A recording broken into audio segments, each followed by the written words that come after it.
नमस्कार। आज का हमारा टॉपिक है मेम्ब्रेन ट्रांसपोर्टेशन। मेम्ब्रेन यानी कोई भी ऐसी मेम्ब्रेन जिसके थ्रू आयन, वाटर या कोई भी सॉल्वेंट उसके आर पार गति करके उसको दूसरी दिशा में जा सके।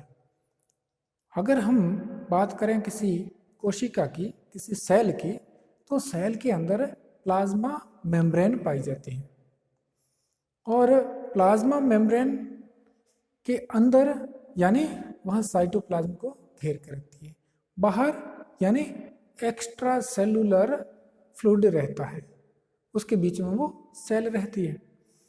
अब जो एक्स्ट्रा सेलुलर फ्लूइड और इंट्रा सेलुलर फ्लूइड, इनके मध्य अगर कोई ट्रांसपोर्टेशन होता है यानी सेल के अंदर से कोई एक्स्ट्रा सेलुलर ट्रांसपोर्टेशन होता है या सेल के बाहर से अंदर की तरफ यानी इंट्रा सेलुलर ट्रांसपोर्टेशन होता है, तो उस दौरान जो बीच में प्लाज्मा मेम्ब्रेन है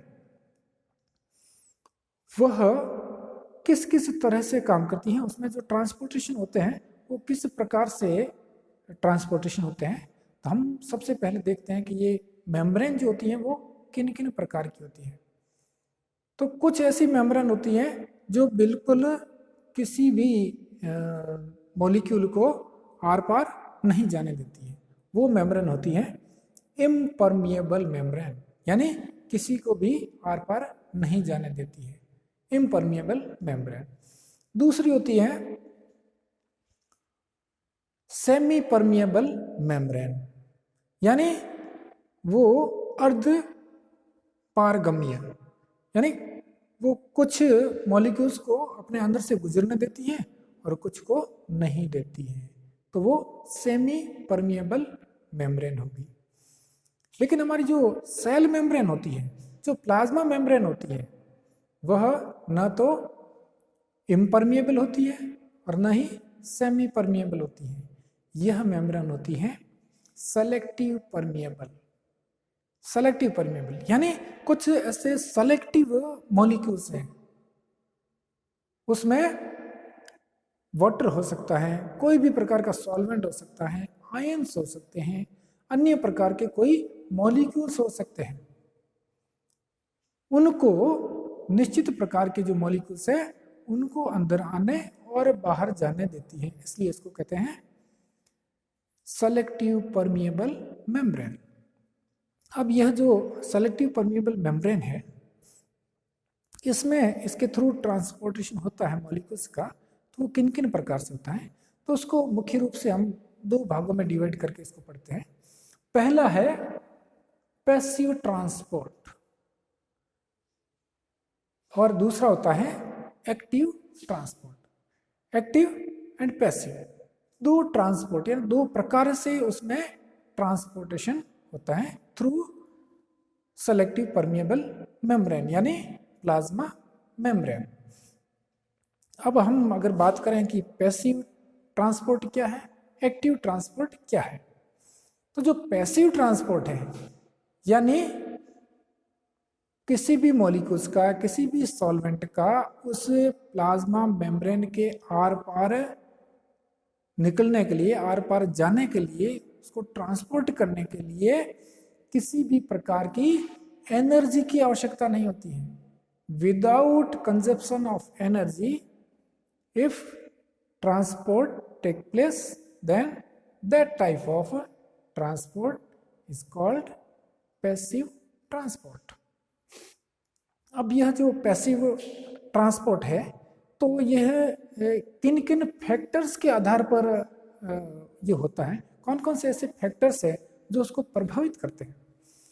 तो सबसे पहला जो फैक्टर है वह होता है उसकी कंसंट्रेशन ग्रेडियंट, यानी उसकी जो सांद्रता की जो मात्रा है वो कितनी है, सांद्रता में डिफरेंस कितना है। कंसंट्रेशन ग्रेडियंट के आधार पर अगर एक तरफ कंसंट्रेशन ज़्यादा है यानी जो मेम्ब्रेन है उसकी एक तरफ सॉल्वेंट के अंदर जो सॉल्यूट है उसकी कंसंट्रेशन ज़्यादा है, दूसरी तरफ कम है। तो इसका नियम ये है कि जो भी सॉल्यूट या सॉल्वेंट जो ट्रांसपोर्ट होकर के जाएगा उसका कंसंट्रेशन दोनों तरफ किस तरह का है, अगर पैसिव है तो उसमें कंसंट्रेशन ग्रेडियंट एक मैटर करता है, यानी अधिक कंसंट्रेशन से कम concentration, higher concentration to low concentration molecules move करते हैं थ्रू प्लाज्मा मेम्ब्रेन। कुछ जो विशिष्ट प्रकार के मॉलिक्यूल्स हैं वे। तो एक पॉइंट इसका है कि ये कंसंट्रेशन ग्रेडियंट के आधार पर काम करता है। इसी प्रकार से अगर हम इसकी बात करें कि ये किन कैसे कैसे कौन कौन से मीन्स हैं जिसके द्वारा ये पैसिव ट्रांसपोर्ट होता है, जिसमें एनर्जी की आवश्यकता नहीं होती है, एटीपी खर्च नहीं होती है। तो पहला है सिंपल डिफ्यूजन। इस सिंपल डिफ्यूजन के अंदर सीधा सा है कि कंसंट्रेशन ग्रेडियंट इसका मेजर फैक्टर है जो इसको प्रभावित करता है। मेम्ब्रेन के दोनों तरफ अगर भिन्न भिन्न कंसंट्रेशन है, उस भिन्न भिन्न कंसंट्रेशन के कारण उसका ट्रांसपोर्टेशन की गति जो है कम या अधिक हो सकती है। अगर कंसंट्रेशन में डिफरेंस ज़्यादा है तो तेजी से गति होगी, नहीं तो धीरे होगी। अब ये जो सिंपल डिफ्यूजन है वो क्यों होता है, उसमें ऐसे क्या कैरेक्टर्स होते हैं, ऐसे क्या स्ट्रक्चर्स होते हैं प्लाज्मा मेम्ब्रेन के अंदर जिसके कारण ये सिंपल डिफ्यूजन से ट्रांसपोर्टेशन होता है। तो उसमें कुछ ऐसे फाइन एक्वस चैनल्स पाए जाते हैं।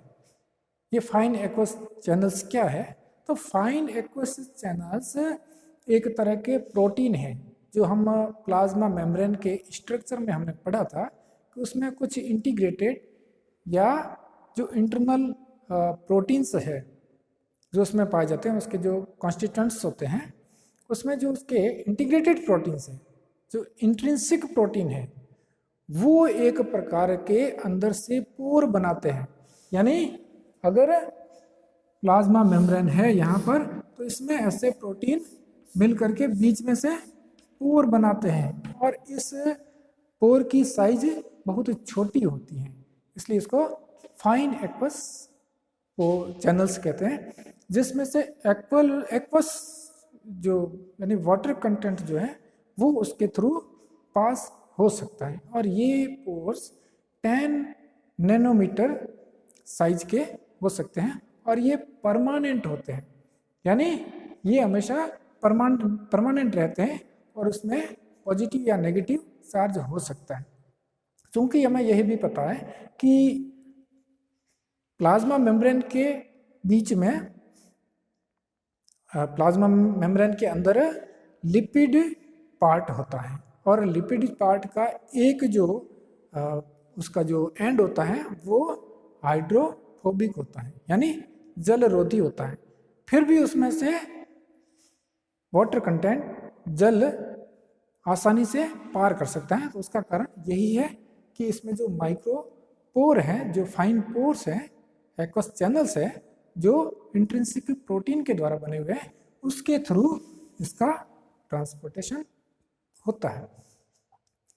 दूसरा है इसमें कुछ ऐसे पोर्स होते हैं, ये फाइन एक्वस चैनल होते हैं, ये कुछ पोर्स होते हैं दूसरे जो कि अनस्टेबल होते हैं, यानी अगर उसकी आवश्यकता होती है तो बन जाते हैं, अन्यथा वापस डिस्टर्ब हो जाते हैं। तो ये अनस्टेबल और रैंडम होते हैं, कोई फिक्स नहीं है, कहीं भी हो सकते हैं। तो ये कुछ जो इसके फॉस्फोलिपिड्स हैं उसके थर्मल मूवमेंट के कारण कुछ रैंडम पोर्स बनते हैं, अनस्टेबल पोर्स बनते हैं और उसके थ्रू कुछ जो सेलेक्टिव मॉलिक्यूल्स हैं वो उसके थ्रू पार करते हैं।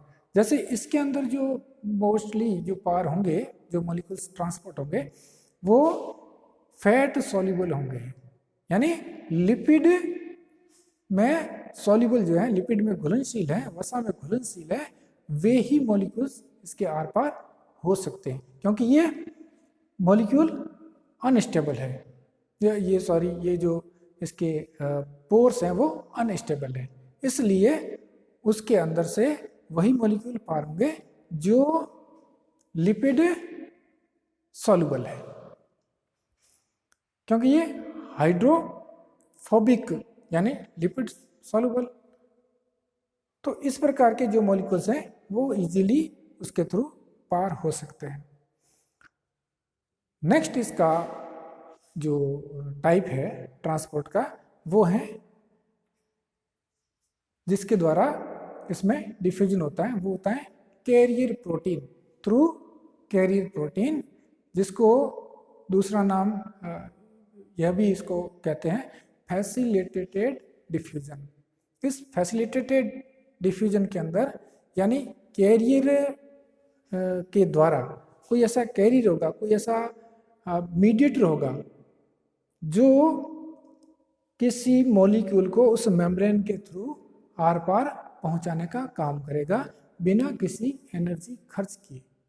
तो इसमें जो डिफ्यूजन होता है मोस्टली वो शुगर मॉलिक्यूल और एमिनो एसिड्स, शुगर और एमिनो एसिड्स मॉलिक्यूल्स है उनका डिफ्यूजन इसके थ्रू हो सकता है, और अगेंस्ट कंसंट्रेशन ग्रेडियंट भी हो सकता है।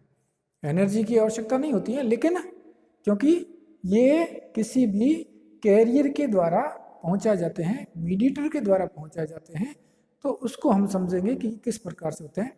जैसे हमारी इंटेस्टाइन के अंदर जो ग्लूकोज और एमिनो एसिड्स डाइजेशन के बाद में बहुत अधिक कंसंट्रेशन के अंदर होते हैं, फिर भी हमारे ब्लड के अंदर ये सभी एब्जॉर्ब आसानी से हो जाते हैं। तो उस दौरान इस प्रकार की एक्टिविटीज होती हैं, इस प्रकार के ट्रांसपोर्ट के द्वारा यानी जो कैरियर मीडिएटर्स है उसके द्वारा यह ट्रांसपोर्टेशन होता है। उसको समझने के लिए हमें देखना ये होगा कि इसमें कुछ ऐसे प्रोटीन्स होते हैं जिसको परमिएज प्रोटीन्स कहते हैं, जैसा कि हम प्लाज्मा मेम्ब्रेन के मॉडल में भी पढ़ चुके हैं। परमिएजेज प्रोटीन होते हैं जो ट्रांसपोर्टेशन के अंदर हेल्प करते हैं। ये परमिएजेज प्रोटीन के कारण इस प्रकार का ट्रांसपोर्टेशन होता है। तो हम एक एग्जाम्पल के द्वारा इसको समझेंगे कि कोई एक मॉलिक्यूल है, सपोज यह एक ग्लूकोज मॉलिक्यूल है जो कि प्लाज्मा मेम्ब्रेन के आउटर साइड में, प्लाज्मा मेम्ब्रेन यानी ये कोई एक सेल है उसकी मेम्ब्रेन है, बाहर की तरफ इसकी कंसंट्रेशन जो है वो बढ़ी हुई है, और जैसे ही ये अंदर जाएंगे तो इसकी जो ब्लड वेसल्स है उसमें भी कंसंट्रेशन बहुत ज़्यादा हो सकती है।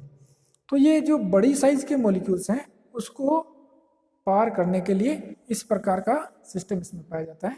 और ये जैसे ही मॉलिक्यूल, तो सपोज ये एक प्लाज्मा मेम्ब्रेन का ये मॉलिक्यूल है, इस मॉलिक्यूल के साथ में जैसे ही यह अटैच होगा, यह मॉलिक्यूल जैसे ही इसके साथ में अटैच होगा, अटैच होते ही उसमें उसकी जो कन्फॉर्मेशन है, उसका जो स्ट्रक्चर है वो इस प्रकार से ट्रिगर होगा कि उसकी कन्फॉर्मेशन चेंज हो जाएगी। जो पहले जो उसका स्ट्रक्चर उसका चेंज हो जाएगा।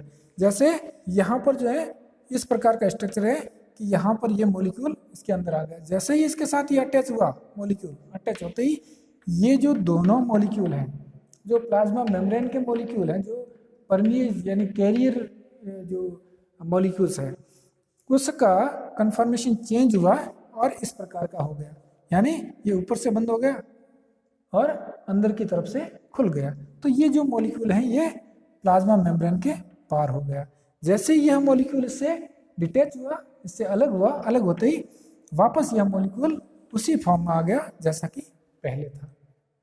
फिर यही प्रक्रिया वापस दोहरा दी जाएगी कि यह मॉलिक्यूल जैसे ही वापस इसमें जुड़ेगा, फिर ये इसमें कन्फर्मेशन इसका चेंज होगा, और कन्फर्मेशन चेंज होते ही ये बाहर से अंदर की तरफ आ जाएगा, और जैसे ही ये इससे अलग होगा, अलग होते ही वापस ये उसी फॉर्म के अंदर आ जाएगा।